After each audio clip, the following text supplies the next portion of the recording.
Bagi warga Prabu Muli dan sekitarnya, pasalnya RSUD Prabu Muli kini bisa melayani masyarakat yang ingin mendapatkan sertifikat vaksin internasional untuk melakukan perjalanan ke luar negeri seperti umroh dan pekerja migran Indonesia.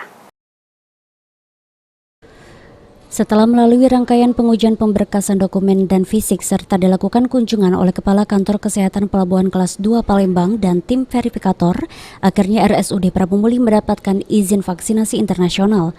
Selain itu, RSUD Kota Prabu Muli juga melakukan penandatanganan kerjasama dengan Kemenkes melalui Dirjen Pencegahan dan Pengendalian Penyakit KKP Palembang terkait vaksinasi calon jemaah umroh.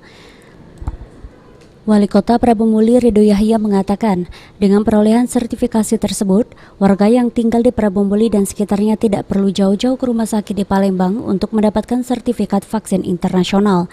Bagi warga Prabu Muli dan seluruh kabupaten kota tetangga. Bahkan Rumah Sakit Umum Daerah Kota Prabu Muli telah disetujui oleh Kementerian Kesehatan untuk mengadakan vaksin internasional. Artinya untuk umroh, untuk haji, untuk perjalanan ke luar negeri tidak perlu repot-repot lagi ke Palembang. Kalau ke Palembang kan habis biaya, mana antri. Kalau ini cukup di Prabu Muli. Jadi ini berita sangat gembira bagi warga Prabu Muli dan kabupaten kota sekitarnya. RSUD Prabu Muli sendiri termasuk dari 5 rumah sakit di Sumsel yang lolos uji untuk mendapatkan izin vaksinasi internasional. Dengan sertifikat vaksin internasional, masyarakat dapat melakukan perjalanan ke luar negeri, baik untuk keperluan liburan, bekerja hingga ibadah haji dan umroh. Beni Firdaus, PAL TV.